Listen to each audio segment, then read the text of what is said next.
दूरबीन लेकर ढूंढने से भी नहीं मिलेगी। The Congress is not just a political party. We are the vehicle. Hindustan का हर कोना कह रहा है मोदी तेरा कमल खिलेगा। जल्दी से जल्दी फैसला करिए और हम लोग को बुला करके बात कर लीजिए। बिहार में समस्या ये होती है कि पहले कौन कहेगा आई लव यू।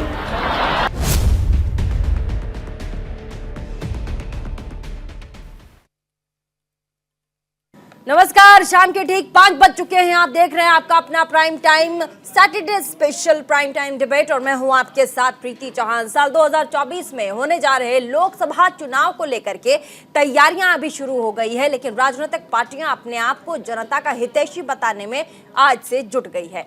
साल 2024 में जीत की बात लिखने के लिए पूरी कोशिश कर रही है तमाम पार्टियां। तो वहीं आज बिहार में महागठबंधन ने महारैली का आयोजन किया। इस रैली को सफल बनाने के लिए दल के सभी दिग्गज नेताओं ने अपनी अपनी पूरी ताकत झोंकी। दरअसल इस महारैली के जरिए महागठबंधन ने शक्ति प्रदर्शन किया। तो वहीं बीजेपी के चाणक्य यानी कि केंद्रीय गृह मंत्री अमित शाह पश्चिमी चंपारण में रैली करने पहुंचे और महागठबंधन पर अकेले ही भारी पड़ गए। रैली के जरिए अमित शाह ने साफ कहा कि नीतीश बाबू की प्रधानमंत्री बनने की महत्वाकांक्षा ने बिहार का बंटाधार किया है। तो वहीं विपक्ष की ओर से बीजेपी पर तीखे आरोप मढ़ दिए गए। इतना ही नहीं, नीतीश कुमार ने बीजेपी को झूठ बोलने वाली पार्टी तक करार दे दिया। अब इस सब के बीच सवाल यहाँ ये है कि क्या महागठबंधन बीजेपी को टक्कर देने में कामयाब हो पाएगी? क्या बिहार में बीजेपी अपना वर्चस्व कायम रखने में कामयाब हो पाएगी? क्या महागठबंधन बीजेपी को 100 सीटों से नीचे धकेल पाएगा? इन सभी सवालों पर आज हम चर्चा करेंगे, लेकिन उससे पहले आज खास रिपोर्ट देखिए कि आज बिहार में क्या कुछ हुआ है, क्योंकि गृह मंत्री अमित शाह की महारैली थी 2024 के लिए। आज बिहार से, चंपारण से, पटना से हुंकार भर रहे थे और साथ ही जो महागठबंधन है उसमें नीतीश कुमार, मुख्यमंत्री बिहार के डिप्टी सीएम तेजस्वी यादव पूर्णिया से हुंकार भर रहे थे। क्या कुछ कहा है, कहां तक सियासी पारा चढ़ रहा है, ये सब आपको दिखाएंगे छोटे से रिपोर्ट में। उसके बाद मेहमानों से मिलाएंगे डिबेट में आगे।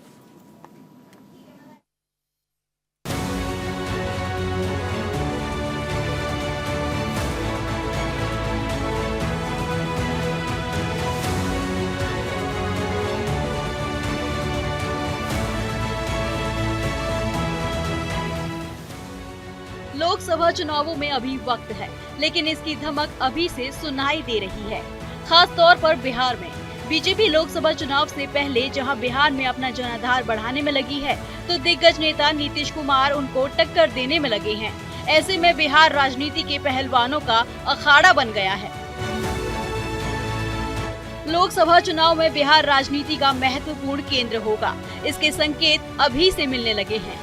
बिहार में 3 बड़ी रैलियां हो रही हैं। एक महागठबंधन की, दूसरी अमित शाह की और तीसरी किसान महापंचायत की। महागठबंधन की रैली में कई दल अपनी ताकत आजमा रहे हैं, तो अमित शाह सीमांचल को साधने के लिए वाल्मीकि नगर में हुंकार भर रहे हैं। वहीं बिहार सरकार के पूर्व कृषि मंत्री सुधाकर सिंह राकेश टिकैत के जरिए अपनी राजनीति साध रहे हैं। वहीं आज लंबे समय के बाद आरजेडी प्रमुख लालू प्रसाद यादव ने विपक्ष पर महारैली के जरिए निशाना साधा। अब समय आ गया है नरेंद्र मोदी की सरकार को जाने का, विदाई होने का। ये पक्का है, ये बिहार का ये आह्वान है, ये महागठबंधन का ऐलान है और ये संकल्प लेकर के आप सभी वहां से जाइए। 7 दलों की महागठबंधन की महारैली पूर्णिया में हो रही है। जोर आजमाइश का आलम ये है कि पूर्णिया में उसी मैदान में महागठबंधन की रैली हो रही है जहां अमित शाह की साल 2022 में सभा हुई थी। रैली में जुटने वाली भीड़ से ये अनुमान लगेगा कि किस में कितना दम है। 2024 का जब चुनाव होगा, चाहे इतना घूमे, 100 सीट भी नहीं इनको देश में मिलेगा, ये जान लीजिए। तो जब एकजुट हो जाएंगे तो बहुत बड़ा चीज होगा। इसलिए सब लोग मिल करके जल्दी से जल्दी बुलंदी कीजिए। भाजपा में कोई लीडर नहीं, सब डीलर हो चुका है। सांप्रदायिक शक्तियों से, फिरकापरस्त शक्तियों से हम लोग लड़ने का ही काम नहीं करेंगे, बल्कि देश के जो इन लोगों ने सत्ता हासिल किया है उस सत्ता से बेदखल करने का काम हम लोग मिल करके, महागठबंधन की सरकार, हम सब लोग सातों दल मिलकर के जो है करने का काम करेंगे। केंद्रीय गृह मंत्री अमित शाह ने 23 सितंबर को पूर्णिया के रंगभूमि मैदान में सभा कर लोकसभा चुनाव प्रचार का शंखनाद किया था। उसके बाद वे किशनगंज गए थे। एनडीए से जेडीयू के अलग होने के बाद बीजेपी की ये पहली सभा थी। पश्चिम चंपारण में एक सार्वजनिक रैली में केंद्रीय गृह मंत्री अमित शाह ने नीतीश कुमार पर जोरदार हमला बोला।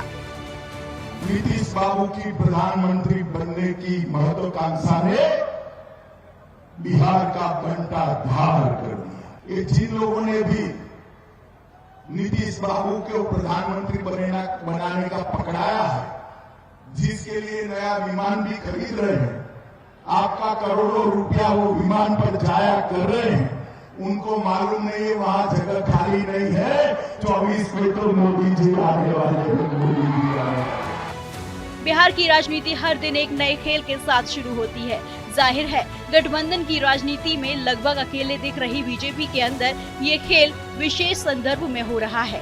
हालांकि दिलचस्प ये है कि बीजेपी के ज्यादातर तीर निशाने पर लग रही हैं। तो देखना होगा कि इन 3 रैली में कौन अपने को मजबूत करता है और 24 की लड़ाई में किसे साथ लेकर जीत की इबारत लिखी जाती है। Bureau report, news India.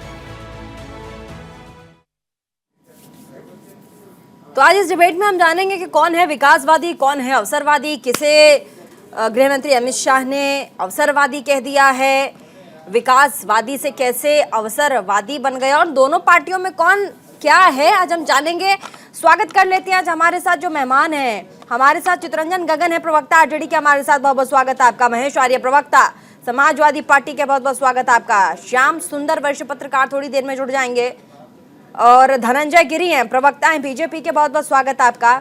और हमारे साथ रत्नाकर सिंह हैं, नेता हैं कांग्रेस के, बहुत बहुत स्वागत है आपका। आप सभी का बहुत बहुत स्वागत न्यूज इंडिया 24/7 के प्लेटफॉर्म में। और सबसे पहला जो मेरा सवाल है वो चितरंजन गगन जी से है, आरजेडी के प्रवक्ता हैं। और साथ ही आज जिस तरीके से हमने देखा कि आज पूर्णिया में मुख्यमंत्री साथ ही उप मुख्यमंत्री दोनों ही साथ मिलकर के गरजे हैं, बीजेपी के ऊपर कई लगातार हमले किए, लेकिन इन सब में वो जो एक शब्द होता है जो तीर की तरह वार करता है, वो अमित शाह ने कहा कि विकासवादी से अवसरवादी होते हमने नीतीश कुमार जी को देखा है। और प्रधानमंत्री बनने के लिए इन्होंने किन किन अवसरों के लिए क्या कुछ नहीं किया, ये बिहार की जनता ने देखा है। इस पे क्या कहेंगे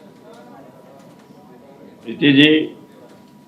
अब अमित शाह जी जो बोले हैं, बिहार की जनता अच्छी तरह से उन्हें समझती है। हाँ। आज जिस रंगभूमि के मैदान में महागठबंधन की महारैली हुई है, आज से 5 महीना पहले अमित शाह जी भी वहां आए थे और उन्होंने जो बातें कही थी आंख के सामने लोगों ने देखा। किस ढंग से उन्होंने कहा कि हवाई अड्डा बनवा दिया और हवाई अड्डा पर एक ईंट भी नहीं गिरा था। तो अमित शाह की वास्तविकता जो है उससे बिहार की जनता भली भांति परिचित है। अच्छा, ये लोग कितना ये लोग झूठ बोलता है, केवल झूठ बोलने के अलावा कुछ बोलता नहीं। अब चाहे बिहार को विशेष राज्य का दर्जा देने का मामला हो, बिहार के लिए विशेष पैकेज देने का मामला हो, पटना यूनिवर्सिटी को केंद्रीय विश्वविद्यालय बनाने का मामला हो, कई ऐसे मामले हैं जो कि इसके पहले इन लोगों ने आकर बोला, लंबी लंबी तकरीरें दी, बिहार का बोली लगाने का काम किए माननीय प्रधानमंत्री जी ने। और मिला क्या? जो योजना की राशि जो है केंद्रीय योजना की राशि, उसे यह गिनाते हैं कि इतना पैसा मैंने दिया, उसमें भी इतना झूठ। माने भारत सरकार का गृह मंत्री अगर इतना गलत आंकड़ा अगर पेश करता है तो वह दुर्भाग्य है इस देश का। और बिहार तो खैर जो है सो इनके कोप भाजन का शिकार बना हुआ है, 8 साल से देख रहा है। जिस ढंग से हर योजना में कटौती की जा रही है, चाहे वह खाद का सब्सिडी देना हो या समग्र शिक्षा योजना हो या और भी जो योजनाएं हैं, जिस योजना से सबसे ज्यादा लाभ बिहार को होते रहा है, मनरेगा हो, उसमें देख लीजिए। तो सारा के सारा हर योजना में कटौती करना, पैसा जो है सो इस ढंग से लेट लतीफ करके भेजना कि काम नहीं हो, तो सारा चीज बिहार की जनता देख रही है और बिहार की जनता जो है पॉलिटिकली इतना परिपक्व जरूर है कि कौन क्या बोलता है, किसके बोलने का क्या मतलब है, कौन अवसरवादी है और कौन जो है सो विकासवादी है।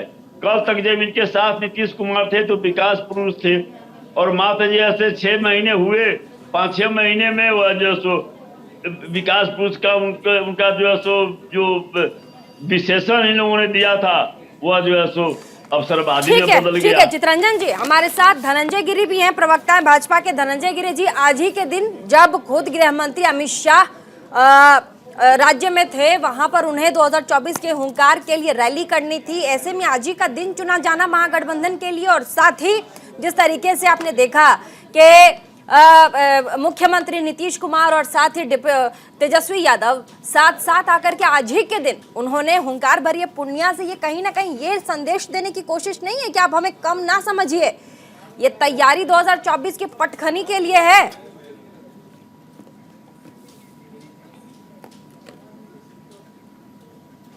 बात कर रहे हैं जो दलों की कवायद है, जो गठबंधन गांठें बनी हुई हैं, ये विपक्षी एकता कोई भरोसे की वजह से नहीं है, भाजपा के भय के वजह से सब एक साथ खड़े हैं। हकीकत ये है कि एक दूसरे के साथ खड़े तो हैं, दिल मिले न मिले हाथ मिलाते रहे वाली स्थिति है। हाँ। एक दूसरे पर भरोसा किसी को भी नहीं, सभी चाहते हैं कि उनकी सीटें आए लेकिन हमसे कम आए। ये इस स्थिति में बिहार की जनता इनको बखूबी जानती है। 33 साल 33 साल से एक लालू परिवार का राज रहा है या नीतीश कुमार का राज रहा। 33 सालों में जहां भी बिहार को लेके चले गए, खुद ही एडमिट कर रहे हैं कि जब तक बिहार को हम लोगों ने बिहार को इतना चूस लिया, इतना चाट लिया, इतना बर्बाद कर दिया कि जब तक विशेष राज्य का दर्जा नहीं दिया जाएगा बिहार का कुछ नहीं हो सकता, क्योंकि हम लोगों ने जितना कबाड़ा करना था कर ही दिया है। आज जो नकली शराब, राजीव जी ने स्थानीय निकायों को, पंचायती राज संस्थाओं को अधिकार दिए थे। कांग्रेस और दूसरे दल भी अब अपने अपने सिंबल्स पर बहुत जगह लड़ते हैं, तो जहां जहां सिंबल्स पर हमारे रिप्रेजेंटेटिव लड़ते हैं और जीतते हैं, अगर कोई स्टेट कोऑपरेटिव बैंक का चेयरमैन चुना गया है या स्टेट मार्केटिंग सोसाइटी का या कॉरपोरेशन का चेयरपर्सन चुना गया है, महिला हो या पुरुष, तो वो प्रदेश कांग्रेस कमेटी के सदस्य हो जाएंगे। जो जिला पंचायत के अध्यक्ष होंगे वो भी पीसीसी के डेलीगेट्स अपने आप बन जाएंगे। जिला पंचायत मेंबर इत्यादि इसी प्रकार से, जो म्युनिसिपल काउंसिल्स के प्रेसिडेंट्स हैं वो अपने आप डीसीसी के डेलीगेट हो जाएंगे, और इसी प्रकार से ब्लॉक में।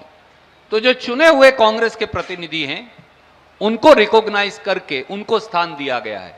इसी प्रकार से CLP leader, former chief ministers वो ऑटोमेटिक पीसीसी के डेलीगेट नहीं थे अब तक, तो उन सबको भी रिकॉग्नाइज करके पीसीसी का डेलीगेट बनाया गया है। लगातार यह महसूस किया गया कि जनसंख्या बढ़ गई है, कांग्रेस की मेंबरशिप भी कई गुना बढ़ गई है, कई गुना बढ़ गई, परंतु कांग्रेस के एआईसीसी के सदस्य उतने ही हैं। 8 डेलीगेट्स पर एक सदस्य चुना जाता है एआईसीसी का, उसे हमने कम करके 6 किया है, ताकि कांग्रेस के इलेक्टेड एआईसीसी मेंबर्स की संख्या में लगभग 400-450 मेंबर्स का इजाफा हुआ है और ज्यादा लोगों को मौका मिल पाएगा, नुमाइंदगी होगी। कॉप्टेड 15% ऑफ इलेक्टेड थे, कई ऐसे सेक्शंस हैं जो रह जाते हैं, तो इसलिए 15 से उसे बढ़ाकर 25% किया गया है। जब एआईसीसी के मेंबर बढ़ गए, कॉप्टेड मेंबर्स बढ़ गए, तो स्वाभाविक तौर से सीडब्ल्यूसी की संख्या पिछले लगभग 30-35 साल से, जो मैंने हमारे वरिष्ठ साथियों से पूछा, वो 23 नंबर पे रोक रखी है। 23 members will be of CWC plus Congress president plus chairperson और leader of the Congress parliamentary party, they are automatic members. तो इसलिए हमने उस 23 को बढ़ाकर 35 कर दिया। 35 में से 18 इलेक्टेड होंगे, 18 में से आधे आरक्षित होंगे, 35 में आधे आरक्षित होंगे, 35 में 50% SC, ST, OBC, minority, youth, women in quota से आएंगे, ताकि उनको सीडब्ल्यूसी के अंदर भी नुमाइंदगी दी जा सके। बाकी 17 पहले भी नॉमिनेट किए जाते थे, अब भी नॉमिनेट किए जाएंगे। और जो फॉर्मर प्राइम मिनिस्टर्स हैं कांग्रेस के या सिटिंग प्राइम मिनिस्टर हैं, वो ऑटोमेटिक सीडब्ल्यूसी के मेंबर नहीं हैं, तो उनको रिकॉग्नाइज किया गया है पहले। तो चलिए, हमारे साथ तमाम गेस्ट बने हुए थे। कांग्रेस का महाधिवेशन भी चल रहा है लगातार 2024 के लिए भी। आपने देखा कि कैसे कांग्रेस भी स्ट्रैटेजी बना रही है। लेकिन हम अपने मेहमानों के पास चलेंगे। हमारे साथ धनंजय गिरी जी हैं। माफ़ी चाहूंगी आपसे क्योंकि कांग्रेस का अधिवेशन भी चल रहा है तो हम लाइव पर चले गए थे। बताइए धनंजय गिरी जी, क्या कह रहे थे आप? प्रीति जी, नीतीश की प्रीति में भी राजनीति है। अच्छा, कहते हैं ना कि खंजर पे कोई छीट न दामन पे कोई दाग, तुम कत्ल करे हो या करे हो करामात। हाँ। नीतीश कुमार मंच पे खड़ा होकर के बिना चाकू छुरी के 2 कत्ल किए। एक कत्ल उन्होंने किया कि कहा कि तेजस्वी तुमको मैं मुख्यमंत्री बनाऊंगा, लेकिन कब? जब मैं प्रधानमंत्री बन जाऊंगा तब। यानी कि मैं भी सपना देख रहा हूँ, तुम भी देखो बेटा। एक तो आरजेडी को लेकिन धनंजय जी, ये बात को समझिए। मैं कह रही हूँ उन्होंने जो भी कहा, लेकिन ये अभी धनंजय जी देखिए, ये तो तमाम जो चीजें हैं, पार्टी की जो जुमलेबाजी चलती रहेगी। लेकिन देखिए, जो सीरियस जो बात है वो ये है कि अब बीजेपी के खिलाफ एक बड़ा सा तबका है जो उठ खड़ा हो रहा है, जिसमें नीतीश कुमार हैं, कांग्रेस है, अधिवेशन चल रहा है। आपने देखा जो विपक्षी पार्टियां हैं वो अब एकजुट हो रही हैं। उनको पता है कि अब हमें भाजपा को हराना है तो हम एकजुट हमें होना होगा। प्रीति जी, इस देश में पॉलिटिकल पार्टी से कुछ नहीं होता है। जो करती है देश की जनता करती है, देश की जनता मालिक है। देश की जनता ने जब देख लिया है भाजपा और भारतीय जनता पार्टी का अलायंस हो चुका है। भारतीय जनता पार्टी और भारत की जनता जानती है कि हमारे लिए अच्छा कौन है, बुरा कौन है, क्या कौन हमारे लिए कर रहा है। कौन $2 ट्रिलियन इकोनॉमी को 3.5 ट्रिलियन ले जा रहा है, कौन 5 ट्रिलियन ले जाने की बात कर रहा है। एक तरफ जाति खेल रहे हैं, एक तरफ कह रहे हैं कि पीछे चलो पीछे चलो पीछे चलो, एक तरफ कहा जा रहा है कि भाई हम देश को आगे ले चलेंगे, आगे रोज बढ़ा रहे हैं। एक बार अधिवेशन से शायद कोई बड़ी खबर आ रही है हमारे पास। एक बड़ा अधिवेशन की तरफ चलते हैं, उसके बाद तुरंत वापसी करते हैं डिबेट में। From taking alcoholic drinks and intoxicant drugs. Has there been an amendment to this clause? As Jairam ji briefed you, we have recognized the realities that there are many other form of intoxicants that are prevalent now in our society. So if I may say, in terms of onwards march and a responsibility towards the society, we have expanded the clause further. And we have said, which is yet to be approved, he/she abstains from use of psychotropic substances, prohibited drugs and intoxicants. So we've gone many steps further. हाँ जी, one second, Sunil. हाँ, बाबा इंतजार कर रहे हैं Sunil.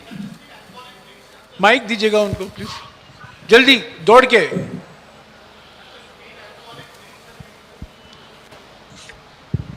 Sunil ji, I have read the constitution. I've read your amendment also. I'm asking very specifically, have you removed alcoholic drinks? Sunil ji, you are from Karnataka, also far better read than me, and I'm from Haryana.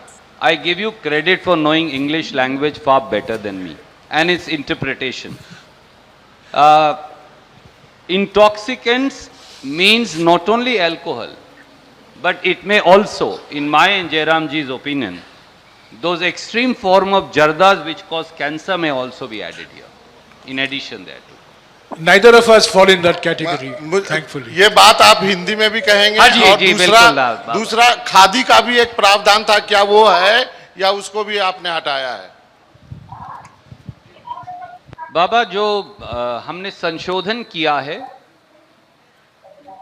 जिस प्रकार से देश, दुनिया और समाज तीनों में बदलाव आया है, उसमें अब drugs, prohibited drugs, psychotropic substances और अलग अलग तरह के नशे, वो एक ही नशा नहीं बचा, अब अलग अलग तरह के नशे आ गए हैं।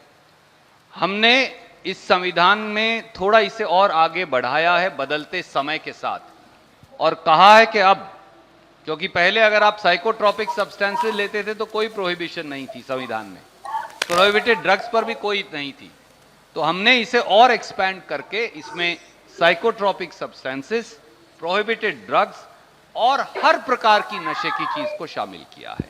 जहां तक खादी का प्रश्न है, कांग्रेस और खादी, तो देखिए अधिवेशन में हालांकि कांग्रेस तो बहुत बड़ी बड़ी बातें रणदीप सुरजेवाला कर रहे हैं, लेकिन धरातल ये सच्चाई क्या है ये हम सभी को पता है। हमारे साथ और भी मेहमान हैं जुड़े हुए, जल्दी से हम उनके पास चलेंगे। हमारे साथ वरिष्ठ पत्रकार भी जुड़े हुए हैं, एक बार जल्दी से उनका रुख कर लेते हैं। सर, आपका क्या कहना है? अभी आपने रणदीप सुरजेवाला जी को सुना, श्याम सुंदर जी, ऐसे में सबसे पहले तो आपका स्वागत है, थोड़े लेट हो गए आप, लेकिन आपने रणदीप सुरजेवाला को भी सुना, एक तरफ आपने आज अमित शाह को भी सुना, चुनावी हुंकार थी उनकी, दूसरी तरफ आपने नीतीश कुमार को सुना, तेजस्वी यादव को सुना। इन सब को सुनकर के एज एन जर्नलिस्ट आपको क्या लग रहा है कि क्या 2024 के लिए बीजेपी के आने वाले जो दिन हैं थोड़े मुश्किल भरे होंगे, क्योंकि तमाम लोग अब जो हैं विपक्षी पार्टियां वो एक्टिव मोड पे आ गई हैं? श्याम सुंदर जी।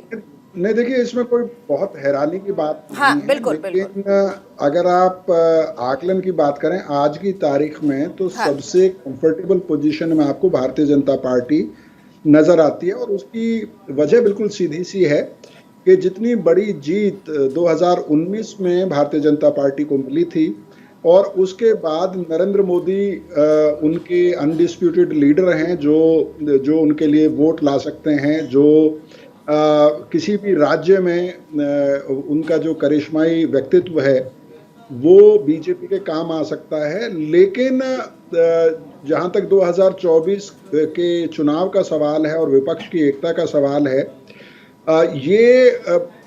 ये देखना होगा कि जिस तरह से बिहार में राष्ट्रीय जनता दल और नीतीश कुमार की पार्टी साथ आई है, क्या राष्ट्रीय स्तर पर गठबंधन बनेगा या फिर अलग अलग राज्यों में गठबंधन बनेंगे, कितने दल एक साथ आ पाएंगे। लेकिन ये बात जरूर है कि बिहार, उत्तर प्रदेश, ये दो ऐसे राज्य हैं जहां पर अगर विपक्षी दल एक हो जाते हैं तो वहां पर चुनाव परिणाम पर उसका असर जरूर पड़ेगा। और खास तौर पर बिहार में ये बात भारतीय जनता पार्टी बहुत अच्छी तरह से जानती है, और इसीलिए एक बार नीतीश कुमार उनको छोड़ के चले गए थे लालू जी के साथ, फिर जब वो वापस आए तो भारतीय जनता पार्टी ने उनको स्वीकार किया और उनकी पार्टी की कम सीट आने के बावजूद उनको मुख्यमंत्री बनाया गया, क्योंकि जिस तरह से राष्ट्रीय स्तर पर नरेंद्र मोदी की छवि काम करती है वैसे ही नीतीश कुमार की छवि बिहार। ठीक है, श्याम सुंदर जी एक और मेहमान हमारे साथ है, थोड़ी देर के उनके पास भी जाना पड़ेगा हमें।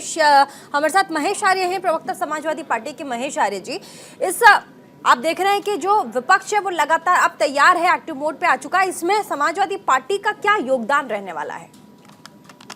देखिए, समाजवादी पार्टी उत्तर प्रदेश में मुख्य विपक्षी दल है और यहाँ पर हम लोगों ने पूरी तैयारी कर दी है कि हम उत्तर प्रदेश से ही, भारतीय जनता पार्टी बड़ी थी वहीं से इनको उसका दरवाज़ा खुला था और वो यहीं से उत्तर प्रदेश से हम इनको रोकने का पूरा प्रयास करेंगे। अब क्योंकि उत्तर प्रदेश की जनता ने इनको बहुत ज़बरदस्त प्रचंड बहुमत दिया और जो इन्होंने 2014 से लेकर और 2019 में वादे किए थे तो वो एक भी वादे पे खरे तो उतरे नहीं हैं और बल्कि त्राही त्राही मची हुई है। चाहे वो बेटियों का सुरक्षा का मामला हो, बहन बेटियों का, उसको आप लोग रोजाना देख रहे हैं कैसे हालातों से गुजर रहे हैं, वहाँ बहनों की इज्जत सुरक्षित नहीं है। किसानों की हालत आप देख ही सकते हैं, उनका बुरा हाल है। जब बेरोजगारों की बात करें तो नौजवान रोजगार के लिए मांगने जाते हैं, उन पर लाठियाँ बांधी जाती हैं। जो विश्वास शिद्दत के साथ उत्तर प्रदेश की जनता ने या देश की जनता ने मोदी जी को प्रचंड बहुमत दिया था और उस पर वो खड़े नहीं उतरे। निश्चित रूप से जब चाणक्य कहे जाने वाले अमित शाह जी और उत्तर प्रदेश में भी आए थे और उन्होंने पूरे देश में घूम घूम करके वादा किए थे कि भाई 15 लाख लोगों के जेब में आएंगे, काला धन वापस आएगा और आतंकवाद रुकेगा। क्योंकि आज के किसी की जेब में 1 रुपया भी नहीं आया और जो हमारे खाते में पैसे थे वो भी चले गए।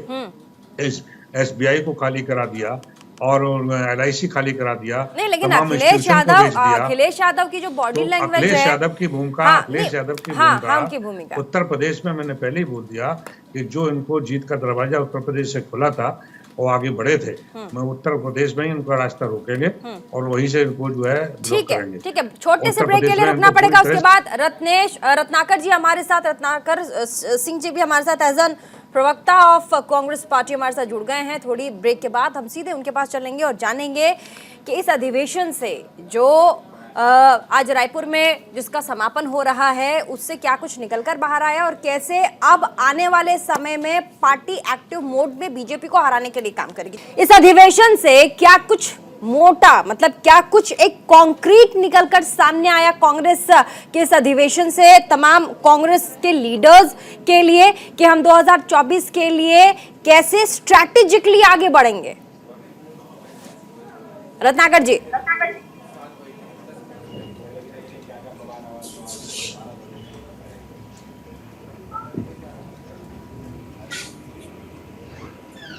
रत्नाकर जी, आप तक मेरी आवाज आ रही है? चलिए, शायद कुछ टेक्निकल प्रॉब्लम है, मैं वापस आपके पास आती हूँ। हमारे साथ चितरंजन गगन जी हैं। चितरंजन जी, बीजेपी से लड़ने के लिए इस वक्त प्रधानमंत्री मोदी, चितरंजन जी आपको मेरी आवाज आ रही है? हाँ, आ रही है। प्रधानमंत्री नरेंद्र मोदी के खिलाफ लड़ने के लिए 2024 जैसे लोकसभा चुनाव के लिए एक बहुत बड़े रणनीति की जरूरत होगी। विपक्ष के हाथों वो रणनीति होनी चाहिए। क्या नीतीश जी तमाम विपक्षियों को एकीकृत करके भाजपा के खिलाफ लड़ पाएंगे? मैं कह रही हूँ लड़ना भी छोड़ दीजिए, क्या एकीकृत कर पाएंगे तमाम विपक्षियों को? क्योंकि तमाम विपक्षियों को एक साथ एक घेरे में लेकर के आना भी बहुत बड़ी बात है, बहुत चुनौतीपूर्ण काम है। चितरंजन जी। तो देखिए प्रीति जी, कोई यह पहली बार नहीं हुआ है और नरेंद्र मोदी जी को यह पराजय नहीं है। अभी वे प्रधानमंत्री हैं और हिमाचल प्रदेश में क्या हर्ष उनका हुआ वो भी आप देख लीजिए। गुजरात में भी जहां की एक बड़ी जीत उनके द्वारा हासिल की गई है और अमित शाह जी और नरेंद्र मोदी जी जैसे कि खुद मुख्यमंत्री के उम्मीदवार हुए इस रूप में वहां पर कैंपेनिंग किए, उसके बावजूद भी लोकसभा के चुनाव में 2019 में जो उनको वोट मिला था उससे एक बड़ी गिरावट दर्ज की गई है इस बार गुजरात विधानसभा के चुनाव में। तो अपराजय नहीं है, इनसे भी ज्यादा लोकप्रिय नेता इस देश में हो चुके हैं। अभी लोकप्रियता के मामले में बहुत पीछे हैं।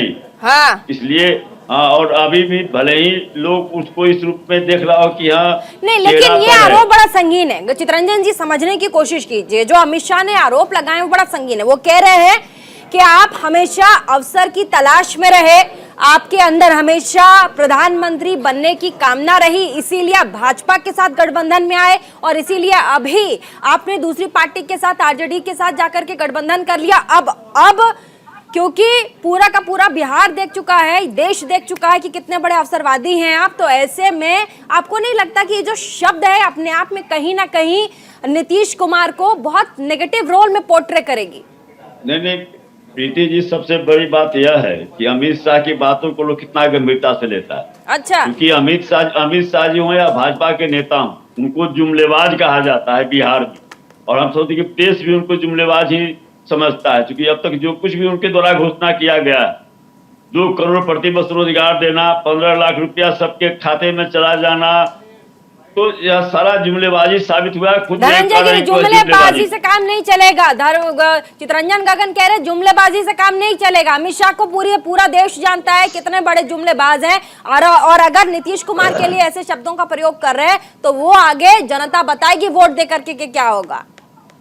इसमें चितरंजन गगन जी बड़े भाई की कोई गलती नहीं है। वो जिस पार्टी से आते हैं उस पार्टी के सरबराह मुखिया नीतीश लालू यादव जी, वो खुद मुख्यमंत्री रहते हुए चारा घोटाला में, चारा चोरी में जेल की सजा काटे हैं, सजा याफ्ता है, कोर्ट के द्वारा सर्टिफाइड स्टैंप मारे हुए सजा याफ्ता है सुप्रीम कोर्ट के द्वारा। तो उनसे इससे ज्यादा की उम्मीद आप कर भी नहीं सकते हैं।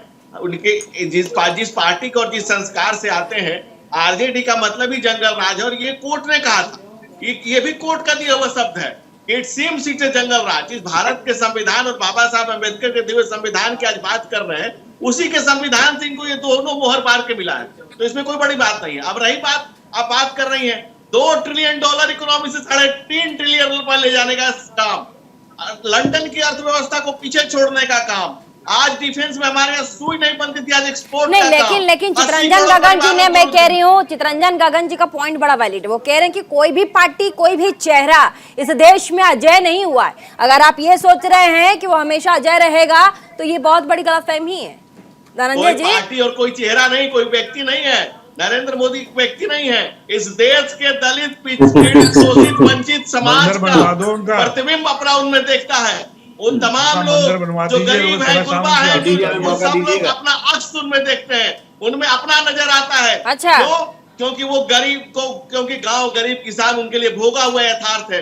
उन्होंने देखा है गरीबी क्या होती है, गुर्बत क्या होती है, जिंदगी कैसे बेजार होती है, कैसे बेजान होती है, कैसे बेनूर होती है, और उस बेनूर को कैसे नूर भरा जाता है, कैसे उसको समृद्ध किया जाता है। इसलिए गांव गरीब किसान ही नहीं, माए बहने, उनमें हर कोई उनमें अपना अक्ष देखता है, हर कोई उनको अपना प्रतिनिधि देखता है। प्रधानमंत्री नरेंद्र मोदी ने क्या कहा कि देश के 140 करोड़ आवाम, देश के 140 करोड़ लोग मेरी ताकत है, मेरी प्रेरणा के स्रोत हैं, और ये विपक्षी लोगों की किलो के किलो गालियां, रत्नाकर जी करके बोलिए, जो नेता आगे बढ़ रहा हो। ठीक है रत्नाकर जी, बड़ी देर से कांग्रेस के प्रवक्ता नेता है रत्नाकर जी, बोलिए, कुछ कह रहे हैं। जी प्रीति जी, देखिए अभी मैं भारतीय जनता पार्टी के प्रवक्ता की बात सुन रहा था। मैं इनके लिए एक शब्द कहूंगा कि ये बड़का झूठा पार्टी है। बीजेपी जो है बड़का झूठा पार्टी है। ये इनके प्रधानमंत्री जी, जो प्रधानमंत्री मोदी जी हैं, वो लोकसभा में हर घर जल योजना का लाभार्थी 8 करोड़ बता रहे हैं, और राज्यसभा में जाके 11 करोड़ बता रहे हैं। तो खुद जो प्रधानमंत्री जी जो डेटा जो पब्लिक के सामने सदन में पेश कर रहे हैं, वो तो गलत लोगों को बता रहे, सूचना दे रहे हैं। तो इनके पे ऊपर क्या विश्वास किया जाए? अच्छा, अधिवेशन से क्या निकल के आया? आज ये कह रहे हैं, ये प्रवचन की तरह जो सुना रहे हैं कि प्रधानमंत्री मोदी जी ये है, प्रधानमंत्री मोदी जी है। जरा आंकड़ों के साथ आप बताइए कि महंगाई कितना कंट्रोल कर लिया आपने। जरा आंकड़ों के साथ बताइए कि आपने रोजगार कितना दिया है। आंकड़ों के साथ बात करिए ना। प्रवचन की तरह तो वो एक महात्मा को बिठा दीजिए, वो भी प्रवचन देता रहेगा। आप लोग, भारतीय जनता पार्टी बड़का झूठा पार्टी है। दो लोगों को दिग्भ्रमित करके, उनको बहला के, फुसला करके, झूठे वादे करके आप लोग वोट तो ले लेते हैं, लेकिन जब पूरा करने का नौबत आता है, उस समय हिंदू महेश आर्य जी करने लगते हैं। ठीक है, धनंजय जी बोल रहे, धनंजय जी कह रहे जब वादा पूरा करने का समय आता है तब भारतीय जनता पार्टी भाग लेती है, जुमलेबाज साबित होती है। देखिए प्रीति जी, कितने असहिष्णुता है, किस तरह से विपक्ष फ्रस्ट्रेटेड है, किस तरह से लोग नैराश्य के शिकार हो चुके हैं। इन्हें लग रहा है कि जिस ढंग से काम किया जा रहा है, कांग्रेस में ना कोई रेस बचा है, ना कोई रेस बचा है, ना कोई रेस में बचा है। कांग्रेस ने राजनीतिक रेस में बची है, ना कोई रेस में बची है। आप देखिए कि इस तरह से फ्रस्ट्रेशन है। आंकड़ों के साथ बता दीजिए, कितना असहिष्णुता है। 10 लाख नौकरी केंद्र सरकार के पास है। सारे आंकड़े में दे रहा हूँ, कहते हैं आप लोग नौकरी देंगे। 10 लाख जो है आपके पास अभी खाली है, केंद्र सरकार के पास पद खाली है। कितना भरा है आप लोगों ने, ये तो बता दीजिए। हम जानते हैं महंगाई के ऊपर बता दीजिए आप लोग। ठीक है महेश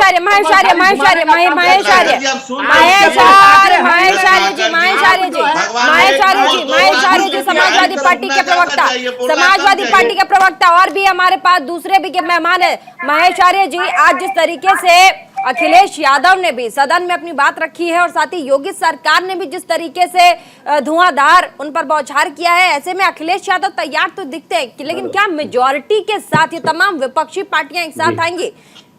देखिए प्रीति जी, समाजवादी पार्टी के राष्ट्रीय अध्यक्ष आदरणीय अखिलेश यादव जी ने शुरू से ही बहुत ही सबको साथ लेके चलने की बात कही है। और लेके चल रहे हैं, और निश्चित रूप से जो भी उन्होंने बातें उठाई हैं जनता के हित के लिए, उत्तर प्रदेश की जनता ने भी इनको मौका दिया है, और उत्तर प्रदेश की जनता आज पूरी तरह से हाहाकार मचा है। अभी आप देखें, लॉ एंड ऑर्डर की बात करें तो प्रयागराज में किस तरीके से उसकी हत्या हो जाती, सरेआम हत्या होती जाती है, और सरकार का उसके गडर होते हुए, और गडर भी एक मारा जाता है। ये तो उनकी लॉ एंड ऑर्डर की बात करें।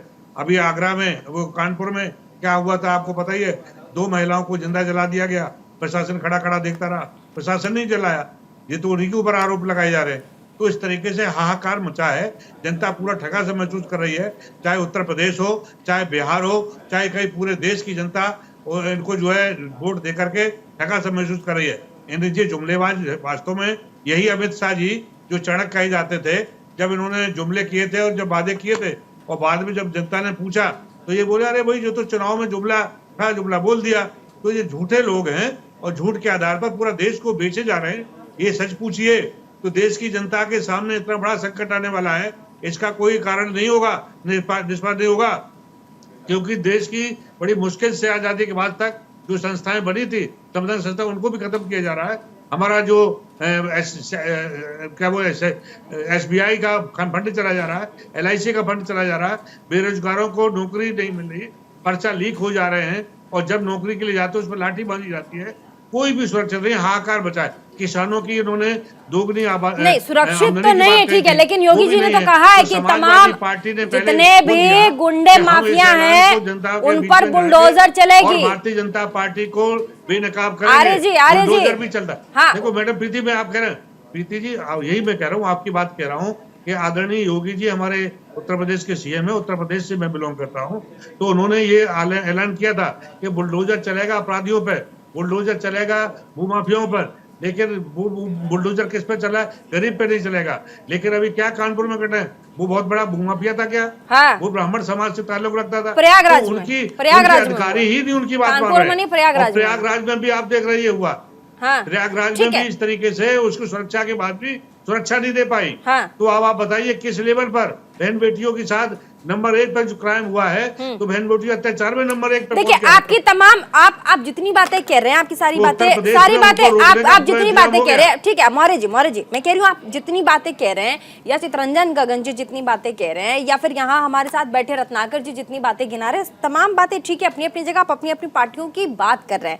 लेकिन जब हम 2024 का लोकसभा चुनाव देखते हैं, तो वो चुनाव अपने आप में बहुत बड़ा चुनाव है। लोकसभा देश के प्रधानमंत्री के नेतृत्व को तय करता है, प्रधानमंत्री को तय करता है। ऐसे में अभी विपक्ष के तमाम मुद्दे आप जो उठा रहे हैं वो बिल्कुल सही, रत्नेश जी भी कह रहे हैं, रत्नाकर जी भी कह रहे हैं, महंगाई है, बेरोजगारी है, तमाम चीजें हैं, लेकिन आप वहां तक पहुंचने के लिए प्रधानमंत्री का कैंडिडेट ले जाएंगे, लेकिन उसमें सबसे पहले आप एकजुट तो हो मतलब एक ग्रुप तो बने, एकजुटता तो दिखे कि ये विपक्षी पार्टियां अब एकजुट होकर के, एक मत होकर के बीजेपी के लिए ये खड़े हैं, बीजेपी के खिलाफ खड़े और ये लड़ेंगे और आगे देश चलाएंगे। ये एकजुटता भी तो दिखनी चाहिए ना सर। अब देश का कहना है, जो जनता है उनका मानना है कि हमारे पास मोदी के अलावा विकल्प नहीं है, क्योंकि तमाम लोग बस वही गठबंधन में जीते हैं, आज ये मत करो जी, कल वो मत करो जी, ये नहीं होगा जी, वो नहीं होगा जी, ऐसा देश नहीं चलता ना। प्रीति जी बोलिए। भाजपा की सरकार पहले भी रही है एनडीए की, और 35 दलों का गठबंधन रहा है। हाँ। इसलिए इस देश में गठबंधन कोई पहली बार नहीं होने जा रहा है, पहले भी हुआ है और देश प्रगति के रास्ते पर आगे बढ़ा है। मनमोहन सिंह जी ने 10 साल तक गठबंधन की सरकार चलाई, वाजपेयी जी ने सरकार चलाई। इसलिए यह जो गठबंधन के नाम पर जो यह लोगों को गुमराह कर रहे हैं, वह चलने वाला नहीं है। अब बोले थे नरेंद्र मोदी जी की 2022 में सबको पक्का का मकान होगा। अब 2022 क्या, अब 2023 आ गया, और स्थिति वही कानपुर की जो घटना अभी हमारे उत्तर प्रदेश के साथी समाजवादी पार्टी के साथी हमारे बता रहे थे। हाँ। कि एक ब्राह्मण परिवार जो गृहविहीन था, उसके ऊपर बुलडोजर चलाकर जिंदा जला दिया गया। वही माफिया था, वही जो है सो। और हमारे धनंजय जी कह रहे थे जंगल राज, शायद भूल गए सुप्रीम कोर्ट ने उत्तर प्रदेश सरकार के बारे में क्या कहा था कि जंगल राज के भी कुछ कायदे कानून होते हैं, यहाँ पर तो वो अभी नहीं है। तो शायद इन सारी चीजों को भूल जाते हैं ये लोग। ठीक है, हमारे साथ श्याम सुंदर जी वरिष्ठ पत्रकार हैं, तमाम बड़े बड़े चैनल्स को हेड कर चुके हैं, राज्यसभा टीवी से लेकर के बड़े चैनल में रह चुके हैं। श्याम सुंदर जी, मैं स्ट्रैटेजिकली अगर आपसे बात करूं कि हम आने वाले 2024 के लिए इस साल जो इलेक्शंस हैं उनको छोड़कर तमाम जो पार्टियां किस तरीके से किस साइड करवट लेगी, कौन पार्टी किसके साथ जाके गठबंधन में जुड़ेगी, कौन सा स्ट्रैटेजी 2024 के लिए काम करेगा, ये जरा मैं आपसे बहुत डिटेल में समझना चाहती हूँ। देखिए, जहां तक 2024 का सवाल है और विपक्षी रणनीति का सवाल है, कितनी चुनौती बीजेपी या प्रधानमंत्री नरेंद्र मोदी के नेतृत्व वाले मोर्चे को दे पाएगा विपक्ष, ये सब कुछ डिपेंड करेगा कि कांग्रेस कितनी मजबूती के साथ 2024 के चुनाव में उतरती है, कितने क्लियर मुद्दे उसके पास होते हैं, कितनी उसकी क्षमता है विपक्ष के गठबंधन को नेतृत्व देने के। क्योंकि अगर आप देखें कि कई बड़े राज्य हैं, मध्य प्रदेश में भारतीय जनता पार्टी से सीधी लड़ाई अगर किसी की है तो कांग्रेस की है। छत्तीसगढ़ में अगर आप देखेंगे तो कांग्रेस और बीजेपी की डायरेक्ट फाइट होती है। उसके अलावा फिर आप छोटे राज्यों में भी अगर आप जाएंगे, हिमाचल प्रदेश में जाएं, उत्तराखंड में जाएं, हरियाणा में जाएं, राजस्थान में जाएं, यहाँ पर भारतीय जनता पार्टी की सीधी सीधी लड़ाई कांग्रेस के साथ है। और आप जो भी जितना भी आप राहुल गांधी की आलोचना करते रहें, लेकिन भला हो उनका कम से कम कांग्रेस पार्टी और कांग्रेस से जुड़े नेताओं को कम से कम उनका एहसान मानना चाहिए कि हजारों किलोमीटर की उन्होंने भारत जोड़ो यात्रा की, जिससे कि कांग्रेस कम से कम चर्चा में आ गई। रायपुर का उनका जो प्लेनरी सेशन हुआ है वो मीडिया में उसको कवर किया जा रहा है, अदरवाइज कांग्रेस की बात ही नहीं हो रही थी। तो नीतीश कुमार और आरजेडी का साथ आना मायने रखेगा। उत्तर प्रदेश में भी अगर कोई विपक्ष का गठबंधन बन पाएगा वो मायने रखेगा। अगर दक्षिण भारत में डीएमके, कांग्रेस और वामपंथी दल अगर कोई बड़ा गठबंधन बना पाते हैं उसका फर्क पड़ेगा। कर्नाटक में अगर कांग्रेस जेडीएस को अपने साथ ला सकती है उसका फर्क पड़ेगा। लेकिन अगर नरेंद्र मोदी के नेतृत्व में भारतीय जनता पार्टी का जो प्रचार चलेगा और शुरू हो चुका है जो, और 2024 की जो लड़ाई होगी उसमें अगर एक विश्वसनीय गठबंधन बनाना है विपक्ष को, तो वो माइनस कांग्रेस नहीं हो सकता है आज की तारीख में। आप ये बात सही है कि भारत में गठबंधन सरकारें पहले भी चली हैं, बीजेपी ने भी चलाई और आज भी कई और दल हैं जो भारतीय जनता पार्टी के साथ सरकार में शामिल हैं। लेकिन आपको एक बड़े दल की जरूरत होती है जो नेतृत्व करता है उस मोर्चे का। वो एक तरफ भारतीय जनता पार्टी है और उससे पहले अगर आप यूपीए की भी सरकार देखेंगे तो ये सरकार इसीलिए चल पाई कि कांग्रेस पार्टी थी जिसने नेतृत्व दिया, उस सोनिया गांधी थी जो यूपीए को नेतृत्व दे रही थी।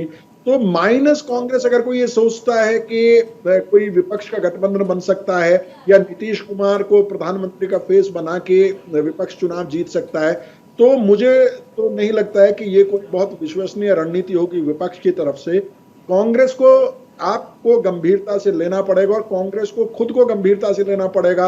ये बहुत बड़ा प्रश्न है रत्नाकर जी। यही प्रश्न देश के सामने भी है कि क्या कांग्रेस खुद अपने आप को गंभीरता से लेती है, क्या कांग्रेस पार्टी खुद अपने लोगों को गंभीरता से लेती है? बहुत बड़ा प्रश्न है ये, रत्नाकर जी। जी बिल्कुल, देखिए प्रीति जी, मैं ये कहना चाहूंगा कि कांग्रेस पार्टी जो है पूरी ताकत के साथ जो है अपने संगठन को खड़ा करने की कोशिश कर रही है और देख रहे हैं कि आने वाले चुनाव में जिस तरह से परिणाम भी हमारे पक्ष में आने शुरू हो गए हैं, ये दिख रहा है कि हम मजबूती के साथ अब लड़ाई लड़ने को पूरी तरह से तैयार है। और रही बात गठबंधन की, तो गठबंधन देखिए, गठबंधन पहले भी हो चुका है, एनडीए इनका इतना बड़ा कुनबा था, यूपीए भी बना, तो गठबंधन की राजनीति जो है देश में चलती जा रही है। और फिर से जो गठबंधन हम लोग करेंगे 2024 के चुनाव में, और निश्चित रूप से लाइक माइंडेड पार्टियां जो होंगी, किस पार्टी से गठबंधन करेंगे? किस पार्टी से गठबंधन करेंगे? कुछ तो हिंट दे दीजिए। जी बिल्कुल, जो भी लाइक माइंडेड पार्टियां हैं तो बीजेपी को सत्ता से दूर रखने के लिए, तो ऐसे तो बीजेपी को छोड़ के तमाम पार्टियां हो जाएंगी, ऐसे बता दे दीजिए कि हाँ ठीक है, मेन स्ट्रीम में ये बड़ी बड़ी पार्टियां हैं प्रीति जी, ये शायद आ सकती है, हिंट दे दीजिए। रत्नाकर जी, मतलब आप लोग ही खबर देते हैं और आप मतलब ऐसे छिपा के बात करेंगे। नहीं प्रीति जी, देखिए गठबंधन तो हम निश्चित रूप से करेंगे, और गठबंधन जहां पे भी, चाहे बिहार की बात ले लीजिए, बिहार में आरजेडी और जेडीयू के साथ जो हमारी सरकार वहां पे चल रही है, तो वो गठबंधन उस तरह से निश्चित रूप से आगे भी कंटिन्यू रहेगा। अच्छा, मतलब 2024 के लिए आप आरजेडी और जेडीयू को साथ लेकर चलेंगे। क्या समाजवादी पार्टी भी आपके साथ आएगी? क्या कोशिश की जा रही है कांग्रेस की तरफ से? देखिए, हम बड़े राष्ट्रीय दल होने के नाते हम जरूर चाहेंगे कि क्षेत्रीय जो पार्टियां हैं वो हमारे साथ मिलकर चुनाव लड़े, और ये फिरका परस्त जो ताकत है, जो भारतीय जनता पार्टी जो देश में कुशासन ला के रखी हुई है, इससे जनता को निजात मिले, तो हम चाहेंगे कि समाजवादी पार्टी महेश आर्य जी, क्या जरूरत है समाजवादी पार्टी को जरूरत है कांग्रेस जैसे बड़े और पुराने पार्टी की 2024 के लिए? देखिए, मैंने पहले बोला कि उत्तर प्रदेश में कांग्रेस का भी कुछ है नहीं, और कांग्रेस पार्टी की सबसे बड़ी समस्या ये रही है कि ये छोटे दलों को बहुत कम देती है। छोटे दलों को जो हिस्सेदारी मिलनी चाहिए सीटों पे, उसमें ये बहुत कम करके करती है, जबकि चाहे वो अपने आप को बिल्कुल कहीं भी 0 पे आउट होने को तैयार है, लेकिन छोटे दलों को, क्षेत्रीय दलों को कम देती है। तो उत्तर प्रदेश में तो हमारा समाजवादी पार्टी सबसे मजबूत दल है और उसके साथ हमारे राष्ट्रीय स्तर पे अगर ये प्रयास किया जाएगा, हमारी पहली कोशिश तो ये है कि देश के लोकतंत्र को बचाने की, देश के संविधान को बचाने की, देश की जो संस्थान है उनको बचाने की। तो इसलिए हमारा वो नहीं है, वो बाद में भी तय हो जाएगा। अगर कोई हम लोग सब मिलकर लड़ेंगे और उसके बाद में आफ्टर इलेक्शन में भी ये तय हो जाएगा कौन कैंडिडेट है। इससे पहले तो भारतीय जनता पार्टी ने कौन सा कैंडिडेट तय किए थे, कैंडिडेट उन्होंने भी ऐसे कई जगह चुनाव बिना कैंडिडेट तो देश में उम्मीदवारों की कमी नहीं है, काबिलियत की कोई कमी नहीं है। अगर कोई पार्टी या कोई दल ये कहता है कि मोदी जी के अलावा कोई नहीं है तो ये पूरे देश की जनता का अपमान है। देश में एक से बढ़ के एक टैलेंट पड़ा है और रह चुका है। प्रधानमंत्री बहुत अच्छे से अच्छे प्रधानमंत्री रह चुके हैं, देश को मिल चुके हैं। तो ये कहना कि भाई नरेंद्र मोदी और इसके बाद कौन, ये बार बार सवाल बड़ा निगेटिव सवाल है और समाज के देश के लिए नहीं ये सवाल देखिए, ये सवाल आप बहुत महत्वपूर्ण बात कह रहे हैं, लेकिन ये सवाल मैं कह रही हूँ जनता का है। ये सवाल आपके घर में रह रहे हर उस आदमी का है जो प्रतिदिन देश के बारे में सोचता है। बोलिए हाँ, किसका है? प्रीति जी, जनता का नहीं है, भाजपा का है, जनता का नहीं है। हम तो बोलने वाले थे कि आप बोलेंगे मीडिया का है, हम तो सोचे थे कि आप यही बोलेंगे कि मीडिया का है। देश के सामने मेरी बात पूरी होने दीजिए। ये देश के सामने मीडिया को माध्यम बना करके नैरेटिव खड़ा किया जाता है और बढ़ना।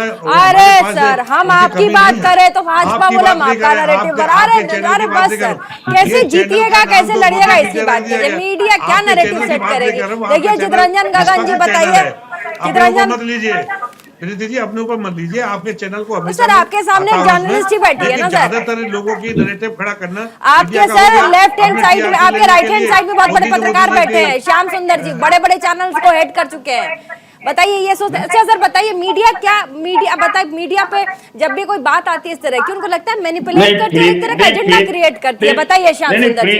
नहीं प्रीति जी, एक बात बताइए, कई प्रधानमंत्री हुए जिनको जैसे प्रधानमंत्री के रूप में पेश नहीं किया गया था। प्रधानमंत्री हुए, देवगौड़ा जी प्रधानमंत्री हुए, उसके पहले चुनाव में देवगौड़ा जी का चेहरा प्रधानमंत्री के रूप में नहीं पेश किया गया था। गुजराल साहब हुए, डॉक्टर मनमोहन सिंह हुए। तो ऐसी बात नहीं है, चेहरा पर नकारात्मक भी तो होता है। अब तो नरेंद्र मोदी जी का चेहरा का नकारात्मक प्रभाव पड़ रहा है। लोग कड़ाई कर यही चेहरा है जिसने कहा था कि 2 करोड़ नौजवानों को मैं नौकरी दूंगा, वही चेहरा है। लोग कड़ाई करे वही चेहरा है जिसने कहा था कि 15-15 लाख रुपया मैं दूंगा, वही चेहरा। ठीक है, देख रहा है। श्याम सुंदर जी बहुत महत्वपूर्ण बात एक बार सुन लीजिएगा, क्या कह रहे हैं श्याम सुंदर जी। नहीं देखिए, जहां तक सवाल ये है कि प्रधानमंत्री पद के उम्मीदवार के नाम का मसला है, इससे पहले ये बात बिल्कुल सही है कि कई ऐसे चुनाव हुए हैं जिसमें किसी नेता को प्रधानमंत्री के तौर पर पेश नहीं किया गया था। लेकिन 2014 के बाद से आप ये देखेंगे कि प्रधानमंत्री नरेंद्र मोदी जब से नेतृत्व दे रहे हैं इस सरकार को, तो एक बड़ी चुनौती विपक्ष के सामने रही है कि उनके बरक्स किसको पेश किया जाए, क्योंकि वो सामने से लीड करते हैं और बहुत कन्विक्शन के साथ वो अपने चुनाव प्रचार में उतरते हैं, अपनी पार्टी के लिए, अपने कैंडिडेट्स के लिए चुनाव प्रचार करते हैं। तो ये बात सही होते हुए भी कि इतिहास में बिना किसी नेतृत्व के, बिना किसी नेता के चुनाव लड़े गए हैं। लेकिन 2014 के बाद भारत की राजनीति बहुत बदली है और अब शायद आपको जरूरत है एक ऐसे विश्वसनीय चेहरे की बिल्कुल सामने पेश किया जा सकता है। बहुत महत्वपूर्ण बात, बहुत महत्वपूर्ण, क्योंकि 2014 के बाद ये जो सिनेरियो बदलने की बात कर रहे हैं वो सीरियसली है कि अब लोगों को एक हिंट चाहिए कि ठीक है आप 24 में एक प्रधानमंत्री तो है, लेकिन एक उनके बाबत कौन दूसरा चेहरा होगा। फाइनल कमेंट की तरफ जाना होगा। गगन जी आपके पास बहुत कुछ बोलने को है, मैं जानती हूँ। धनंजय गिरी जी फाइनल कमेंट दीजिएगा, हमारे ऊपर भी समय की थोड़ी पाबंदी है। प्रीति जी देखिए, ऐसा है ना कि ये तो मुकालते में रहने वाली बात है, सब लोग जानते हैं और जितने लोग मंच पे खड़े हैं, जितने लोग पैनल में बैठे हैं, सबको पता है कि आएगा तो मोदी, क्योंकि देश की जनता अच्छे से जानती है। देश की जनता अच्छे से जानती है। चितरंजन भाई उतने उतने हृदय में जानते हैं, क्योंकि इनका खाता नहीं खुला था 2014 भरम में है चुनाव में। अमित ठीक है, फाइनल अपने कमेंट। मन से जानी और उनके मन का हाल। इनका खाता हमने खुलने नहीं दिया था, उसकी बेचैनी, उसकी परेशानी, उसकी बेबसी। नहीं बेचैन कौन? अमित शाह क्या देखिए उनका भाषण देखिए कितना बेचैनी में। फाइनल कमेंट श्याम सुंदर जी, फाइनल कमेंट दीजिएगा, ज्यादा टाइम नहीं है, एक एक करके देखिए, जहां तक बिहार का सवाल है, आरजेडी और बाकी नीतीश कुमार और कांग्रेस लेफ्ट पार्टीज के साथ आने से भारतीय जनता पार्टी के लिए चुनौती बहुत बड़ी होगी। उस राज्य का जहां तक सवाल है, चाहे वो विधानसभा चुनाव हो या लोकसभा चुनाव, महेश आर्य जी जल्दी से फाइनल कमेंट। डाउट नहीं। प्रीति जी देखिए, जो परिवर्तन प्रकृति का नियम है और निश्चित रूप से परिवर्तन होगा। उत्तर प्रदेश में जो इनके लिए रास्ता बनाया, उत्तर प्रदेश में इनका रास्ता ब्लॉक होने जा रहा है और पूरी तरह से भारतीय जनता पार्टी की सरकार केंद्र से लेकर सभी पूरे देश में ध्वस्त हो चुकी है और कोई भी खरी कसौटी पे नहीं उतरी है। चित्ररंजन जी फाइनल कमेंट। देखिए प्रीति जी, नरेंद्र मोदी के चेहरा पर इस बार नकारात्मक वोट पड़ेगा। ठीक है, फाइनल और दीजिएगा। जितना नरेंद्र मोदी के चेहरा पर लोग इतरा रहे हैं, उतना ही इस बार जो है सो नकारात्मक वोट पड़ेगा नरेंद्र मोदी जी के चेहरा पर। वो याद करेगा लोग कि हाँ बोलो 15 लाख रुपया खाता में चाहिए कि नहीं चाहिए। आज आपको नीतीश जी स्पेशली बुलाएंगे, आज आपको नीतीश जी डिनर पर जरूर बुलाएंगे। बहुत बहुत शुक्रिया तमाम मेहमानों का हमारे शो में आने के लिए, बहुत बहुत शुक्रिया। और साथ ही इस डिबेट में फिलहाल के लिए बस इतना है। इसी के साथ देश और दुनिया की तमाम खबरों को देखने के लिए देखना ना भूले न्यूज़ इंडिया 24।